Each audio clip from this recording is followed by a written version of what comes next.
So our next speaker is a front-end developer at IBM iX. Anisha studied her master's in bioengineering and biomedical engineering at Imperial College in London.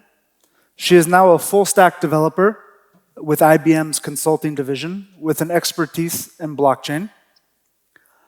Her expertise took her center stage of the Women of Silicon Valley or Women of Silicon Roundabout conference, where she was the youngest speaker, and by that logic, I'm going to assume she's the youngest speaker here today as well. And with the nifty title of New Kid on the Blockchain, please welcome Anisha Malde. She's almost ready. Sorry. Okay, so hi, yes. So as I mentioned, my name is Anisha, and my title is New Kid on the Blockchain for many reasons. So as mentioned, I'm about 2 years into my career at IBM, and before I started, I didn't even know what blockchain was. But somehow over the last 2 years, I've found myself giving talks about it, and when at Women of Silicon Roundabout, they asked me to speak about it, I felt like, okay, maybe I do know a little bit about it. So now I find myself here, and I just want to take you through the journey of what I learned and what I see the future of blockchain is, and kind of understand like how I got to this position and maybe inspire some of you to pick up something new. You might find yourself center stage in 2 years as well. So yeah, as mentioned, I studied at Imperial, and I did my degree in bioengineering and biomedical engineering. And when I started at IBM iX, which is kind of their consulting division, I was asked to build a blockchain network. And being 23 years old and being asked to build a blockchain network with zero developing experience, I was obviously completely stressed out. But eventually, I learned a lot about it. I learned about Hyperledger, IBM's technology to build blockchain networks. And more so, I understand why blockchain existed. So how many people here have heard about blockchain before Bitcoin existed? Just show of hands. Okay, so somebody much smarter than me, because I didn't even know what it was until I decided to buy Bitcoin and completely lost a lot of money, probably like most of the world. So before doing that, I should have probably understood what blockchain was and why it was so revolutionary. So there was a time when, in order to access the internet, I had to ask my mom, can you please let me use the internet and get off the phone? And I think there was a time before that that I probably wouldn't remember because I wasn't born, when the internet didn't exist. So what did the internet give us? It gave us the power to connect with people over distance, and in return, the network effect. And in the same way, before blockchain, if you wanted to transfer value, you had to pay banking fees. Banks capitalized on the fact that trust was expensive and rare. Insurance companies, government, notaries, in order to enter an agreement with another person, you had to join forces with one of these institutions. So blockchain is doing what the internet did for distance by bridging the gap of trust. So you're more probably familiar with the SWIFT process. If I were to send money to somebody in a different country, it would probably take 3 to 5 days. And this process is unfamiliar, expensive, and not very transparent. The fact that to send money to somebody, you have to go through multiple steps. Along the way, there's many chances for people to intervene and for hackers to have a chance to hack the system. And quite frankly, there's no visibility to see what's happening. And we end up with scenarios like these, where if the bank goes down, we're left in a situation where nobody can access their money, and this is because there's no transparency. So if you think of a normal bank, like the transactions that are held on the ledger as a document, in the same way, blockchain is kind of like Google Documents. All parties have access to the same document at the same time, and there's a single version of that document visible to everybody. So in theory, you can see how blockchain would solve the problems that banks cause. But in the idea that this is a technical talk, let's dive a bit more deeper into what blockchain actually is. So this is a definition I've seen a lot of times. So it's a decentralized, peer-to-peer, immutable ledger for the recording of the history of transactions. But what does that really mean? So deconstructed, decentralized, means that no one person controls the overall representation of the transactions. Immutable means that once data has been written to the blockchain, it can't be changed. And peer-to-peer means that it's distributed across a network of computers. So if all people had to write the transactions on their computer, everybody in the network would be able to see it. But I like the internet moved from an internet of services to an internet of things. Blockchain too went through its transition. So the first version of blockchain was what we saw with Bitcoin and cryptocurrencies. It was used to help people transfer value. And the way this worked was, say one person wanted to send money, say person A wanted to send money to person B. This transaction was represented online as a block. And this block was then broadcasted to every member of the party. And those in the network would then approve this transaction. And this was done in one of three ways. So Bitcoin used a method called proof of work. So in this case, complex algorithms had to be solved to prove the correctness. And once this had happened, that block would be added to the chain. There was another method called proof of stake, which was used by Ripple. And in this case, if each node was a validator, they had to have collateral in the network. So they had to have stake in the network. And the higher their stake in the network, the higher their power of kind of validating that transaction's validity.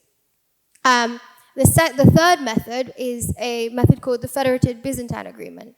And in this case, a certain number of nodes had to approve that the transaction was valid. And when this happened, and regarding which node had a higher validity in their trust, they would be able to validate that transaction and validate other nodes, and then hence create this method of validation for these transactions. So once one of those three methods was used to validate the transaction, it would then be added to the public chain, providing that permanent record of transaction, and the money would then move from person A to person B. But there was this magic of immutability, and how did that happen? So deconstructed, this is what a block would look like. So a block would have 5 key pieces of information. B's public key, which is kind of like their send to email address. A's private key, which is their like digital signature. A hash, which is kind of like the digital fingerprint of the block, let's say. A timestamp, and the transactional detail. And so all these 5 key pieces of information form the block, which then forms part of the chain. And this chaining process, happens to form a Merkle tree, which kind of looks like that diagram there. So the first block, also known as the Genesis block, will be hashed together through a one-way hashing algorithm to produce the hash of that second block. So this previous hash and the hash of the second block fed through that one-way algorithm, and they create this 256-bit or 32-byte string of numbers and letters. That is the hash.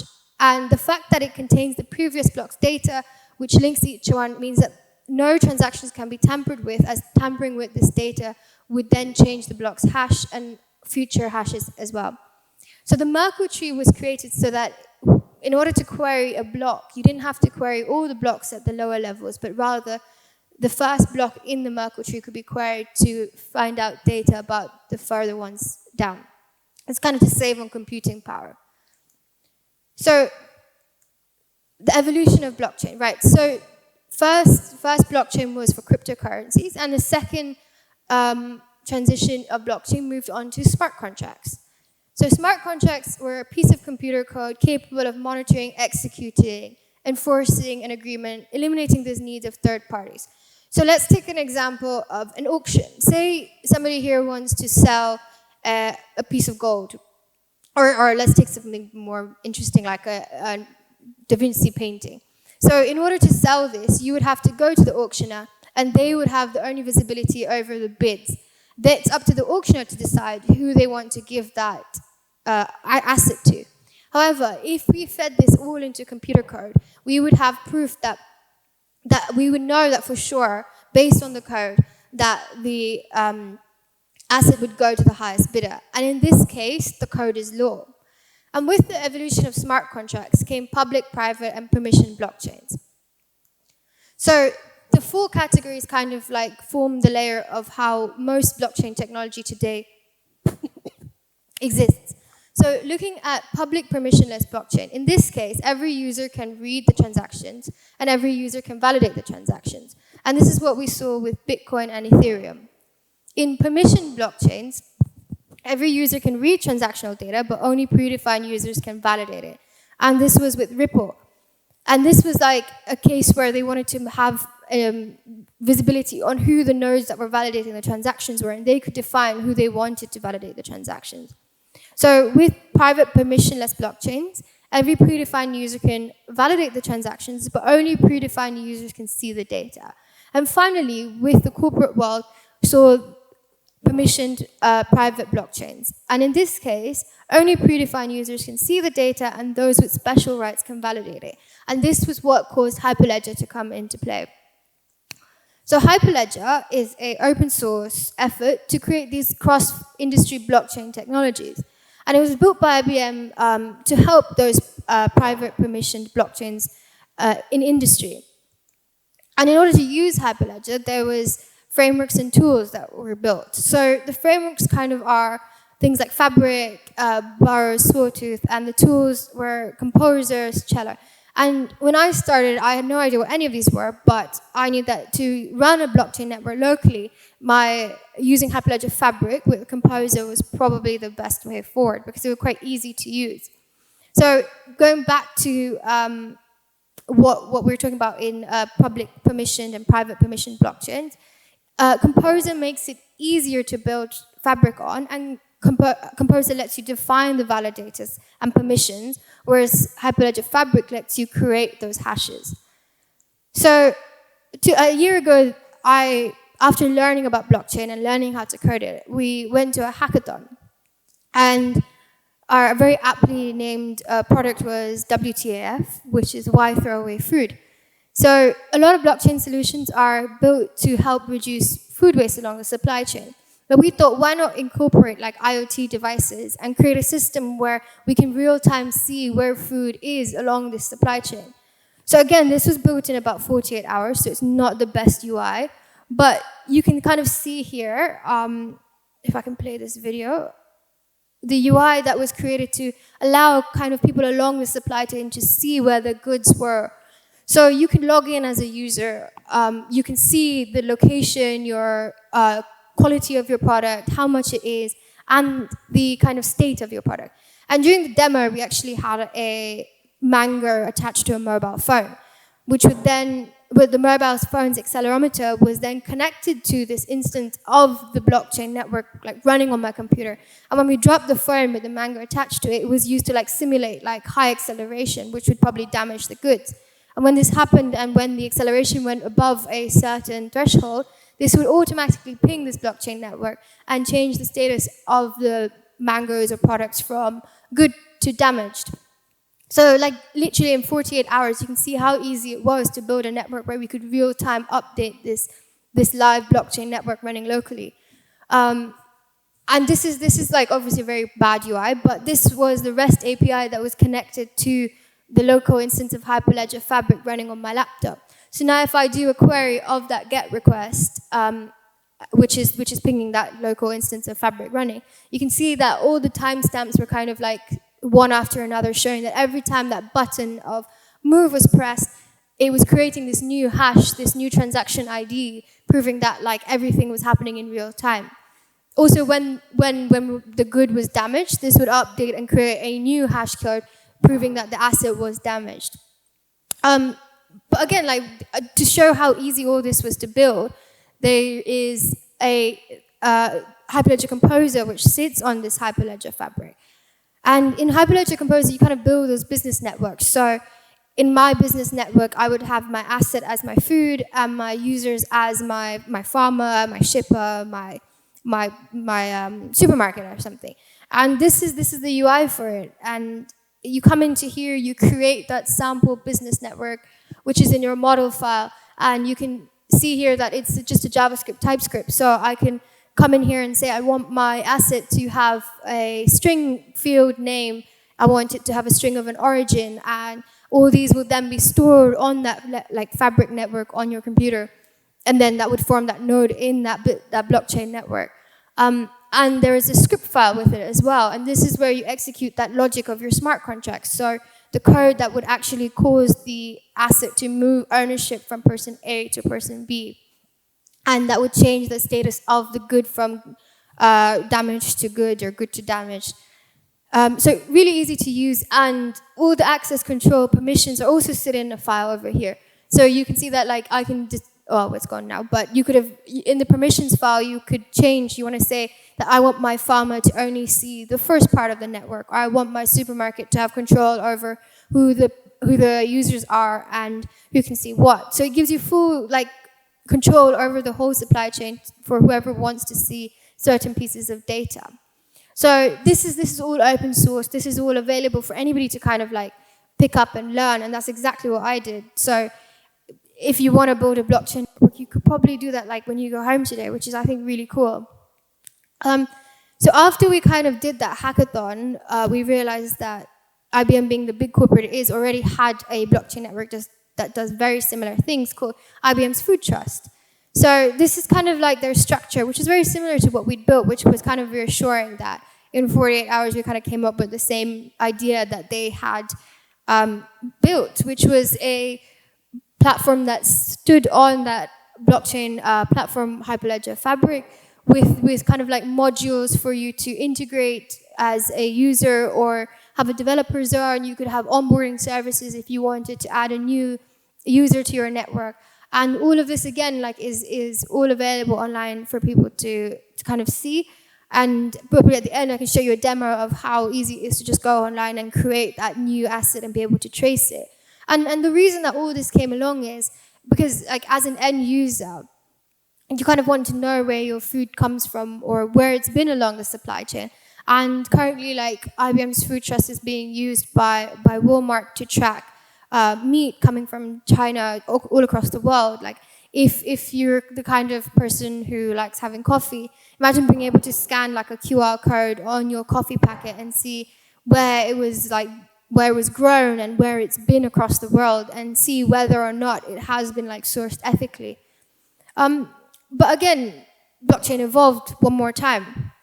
So the first generation was transactions cryptocurrency. Second generation was this decentralized application with smart contracts residing on the blockchain. And now this third generation of blockchain is where we are now. And that is that blockchain extensibility beyond its normal protocol with a connection to systems, the world, analytics, and services. So I've got two examples that I kind of really like of how this has happened, and one of them is called medical chain. So I recently had surgery, and the hardest part about surgery wasn't actually going into the operating theater, but was actually trying to get my MRI from my doctor to another doctor. And kind of like thinking to myself, well, this is my data, and yet it's taken me like 2 weeks to be able to get this disc to even have it with my other doctor to kind of like extend my treatment. So what medical chain does is it uses blockchain to maintain like a single version of those health records. So different organizations from doctors, hospitals, labs, then can request access to your blockchain network of your medical health records. And you, as the patient, have the permissions, you can grant those permissions to the people that you want. So as a patient, you have the full access and control over your data, and you can decide which levels of permissions you want to give to people in the world. And I think that's really powerful. Like, imagine being able to tell your insurance company, okay, here you go, here's my whole history of medical data, and have them kind of like then base your insurance plan on that. Or being able to go to the hospital and tell your doctor, look, you know what, this is my entire history and it's all recorded and it's probably quite accurate. But as with all blockchain networks, if you're going to put garbage into it, you're going to get garbage out. So again, it has its issues, but it's still more powerful than spending 2 weeks going to the doctor and trying to say, oh, can I have my MRI? And the second example I really like is, again, probably biased because it's with IBM, but it's their collaboration with Veridium to kind of tokenize carbon credits. So they released a new cryptocurrency called Verde, which is to assetize carbon credits. So each credit that's bought goes to supporting a patch of rainforest in Indonesia. And it's moving this whole process of inauditable carbon credits to a blockchain network where there is visibility for people to go in and trade and actually have transparency over where their carbon credits are going and whether they're actually real or not. So yeah, just two very simple examples, but I think they prove like the power of where we can see blockchain going. And with that, I kind of want to leave you with the question of where do you see the future of blockchain 4.0 going from here? So yeah, that's kind of me done. Bit of a whirlwind of what blockchain is and where I've kind of gone through the whole process. Any questions? All right.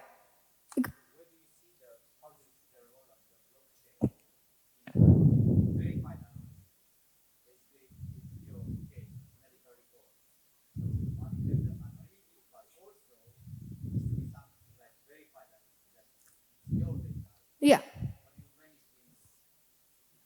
So you're saying if I want somebody to know that I've verified my data? Yes. Yeah.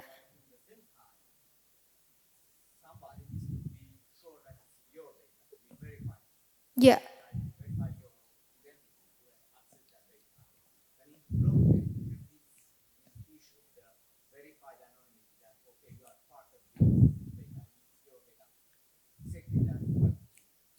Well,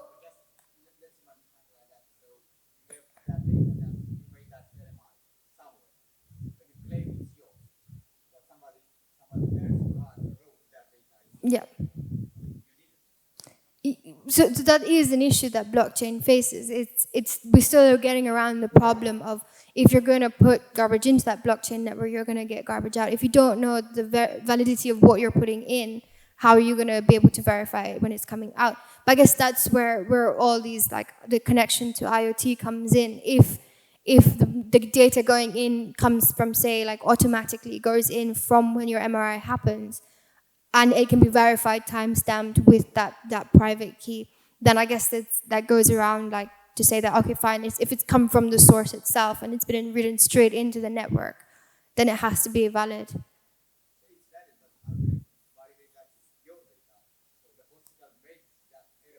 Yeah.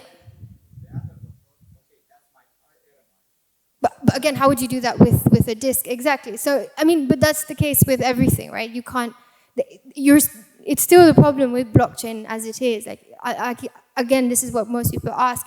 If the validity of the data going in isn't correct, how do you know how it's going to stay in the network forever?